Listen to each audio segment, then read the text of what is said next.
So here they come, the contenders for the compound women's bronze medal match here at the Veronica's Cup 2023. With on target number 1, Lea Tonus from Luxembourg. And on target number 2, Paola Natale, Italy. The judge in the match is Maya Salavi. And on target number 1, Lea is starting to shoot first. So there we have it, 15 years old, Lea Tonus from Luxembourg on target number 1, ranked 241 in the world, going up against a name perhaps we're a bit more familiar with, Paola Natale from Italy, just 22 years old and the world number 80. And we said there's going to be lots of podium debutantes. We're going to start with one here because neither of these athletes have won a senior world ranking event. So it's the 15-year-old from Luxembourg to get us underway. Lea, 9. We're going to see a couple Luxembourgish archers in the compound division today. And I feel like they are kind of on the uprising maybe a little bit, because we've seen them more in the preseason as well. Lea, 10.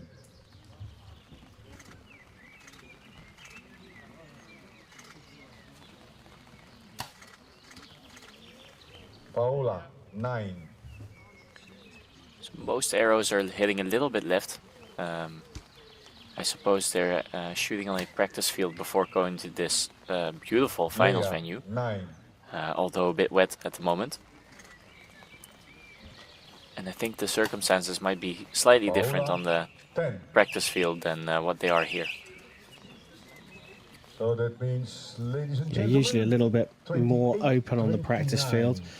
So it's a raw score for those of you new to archery. Compound archery is an accumulation of the score over 15 arrows split into 5 ends of 3.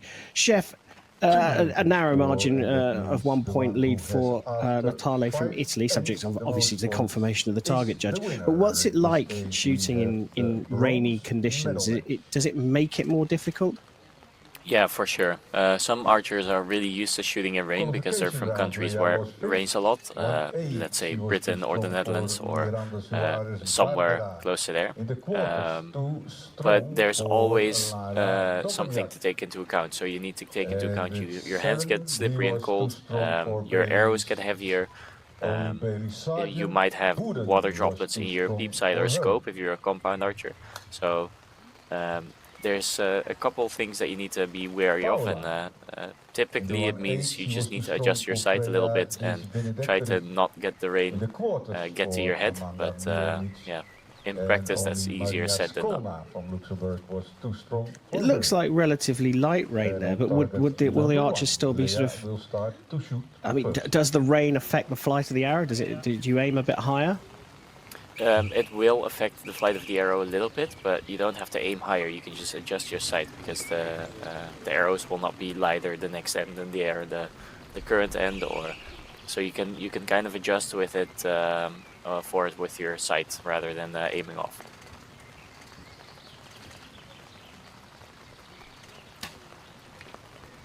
Nine, Lea. So Tonus starts in number 2 with a 9, as she did within number 1.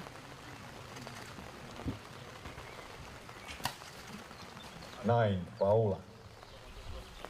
So still all a little bit left. I'm looking at the flags in the back, and there's not a lot of wind, it seems. So it might just be 10. a little bit of a different shooting circumstance on the finals venue than on the practice venue. Like you said before, typically the finals venue is a bit more blocked off with stands for the audience, some flags, some borders. The practice field is typically an open field, so if there is a little bit of wind, you'll notice it more on the practice field than you will on the finals venue. 8, Lea. It's an interesting dynamic here in the match. 9, Paola. 27-26, 55-55. That confirmed. Well, they end the second all square on 55, but you said very curious there. First off, it was Natale going into the 8 with her second arrow, and Tonus followed her in there. Yeah, you said before that it looks like a relatively light rain, but it does seem like they're getting soaked by the weather right now, and you can also hear the microphones picking up a lot of drops on the tent. So I think it's maybe raining harder than what it seems. And a lot of rain will also mean that it's more difficult to stay focused on your task and to perform the way you typically do in dry weather. Yeah, we can see here that the rain definitely has started to come down just a little bit harder, or a lot harder by the looks of things, which may explain those 8s. Yeah, maybe it's a bit of overcompensation, because there was a moment in this end where I felt like the rain picked up, and I think the archers maybe tried to anticipate on it, and it didn't do that much to the arrows, where they aimed higher, and the arrow didn't quite drop as much as they expected. So maybe that's what we're seeing.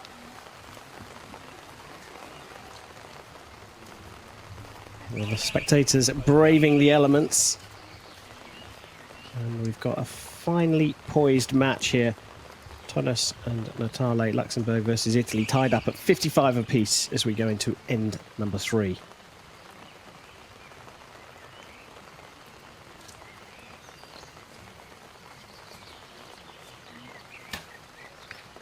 Lea 10.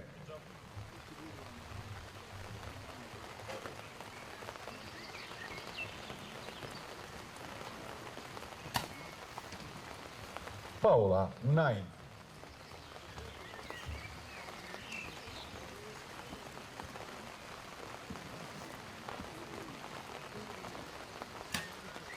Lea 10.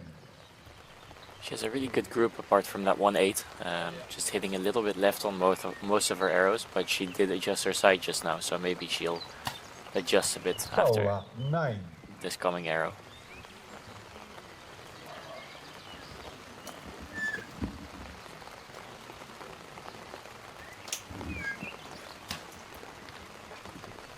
Lea 8.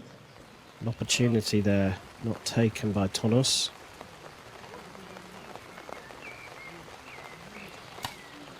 Paola 10. 28, 28, 83, 83, when that will be confirmed. So there was a big chance there for Lea Tonus, but let's not forget she's 15 years old. I mean, it's impressive to get it through to the medal matches here, isn't it, Chef? Yeah, it is. 15 years old means that you're still, well, I would say a cadet, but I think now they call it under 18. So you still have a whole junior career to go before you need to shoot at the senior division. So she has some years ahead of her to hone her skills and see if she can do something similar in the World Cups. Yeah, you can see there the Italian coach drying off parts of the bow there for Natale. As you mentioned, Chef, you have to keep all that equipment as dry as possible, even though it is chucking it down. Yeah, there's a couple things that you try to keep dry. So for a compound archers, this would be your scope and your peep sight, for instance, because if your vision is blurry, then it's very difficult to hit the mill.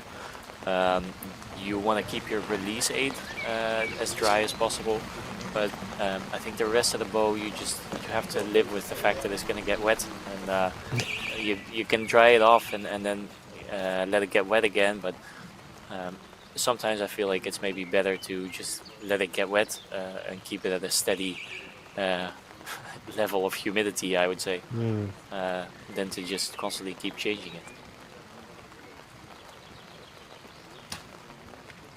Lea 10.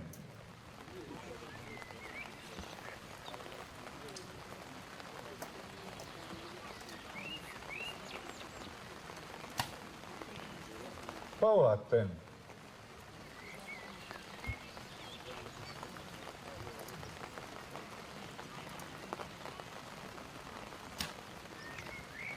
Lea 10.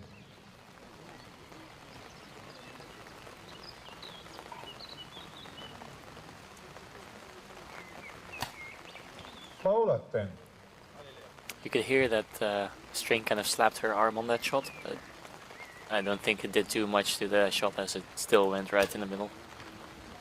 Lea 9.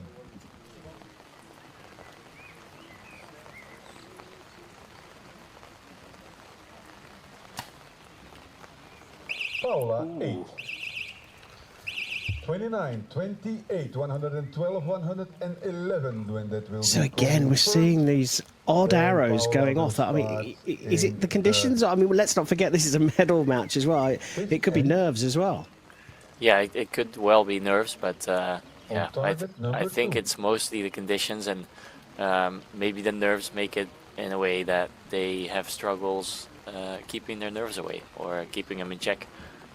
That might be what's happening, but yeah, like I said, I think the circumstances over there are much worse than what it seems through the screen. So yeah, my respect to the archers, I'd say. Yeah, definitely.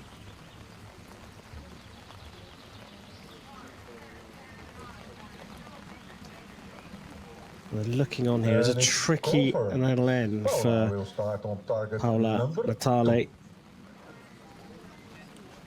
Went ahead. You've often asked me what the purpose is of a coach in a medal match like this, but I think now it's really clear that they're mostly there to hold the umbrella. In these conditions, that's a very important job.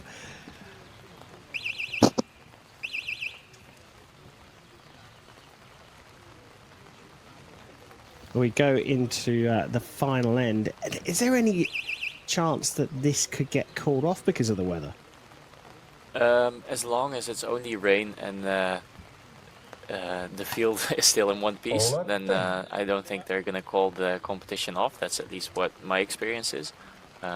Typically, an archery competition will only be cancelled whenever it gets dangerous. So if the wind is so hard, blowing so hard that stuff's getting blown around, or if there is lightning because you're holding a, you know, basically like an antenna, so you don't want to be in a shooting lightning rod. Yeah. But rain typically isn't a reason to cancel a competition, unless there is, of course, like a mud stream or something.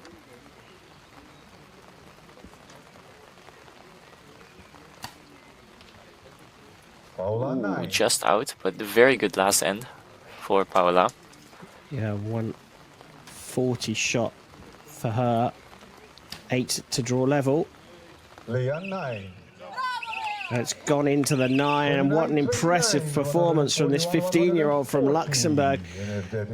Pretty confident. We do obviously have to wait for confirmation from the target judge, but a really solid performance in some very challenging conditions, Chef. Yeah, for sure. It was an interesting match to see because there was a bit of up and down. They were shooting really good 10s, but also the occasional stray 8. So that made it interesting to watch, and yeah, I enjoyed this. Yeah, so we talked about new faces to the podium matches. These two never won a world ranking event medal. It's going to be another bit of a wait for Paola Natale. But the 15-year-old Lea Tonus from Luxembourg has really impressed here in Slovenia in these challenging conditions. You can see now the flags on the left-hand side, certainly of the range, are blowing around as we get confirmation that Lea Tonus from Luxembourg has taken the bronze in the compound women's division here at the Veronica's Cup.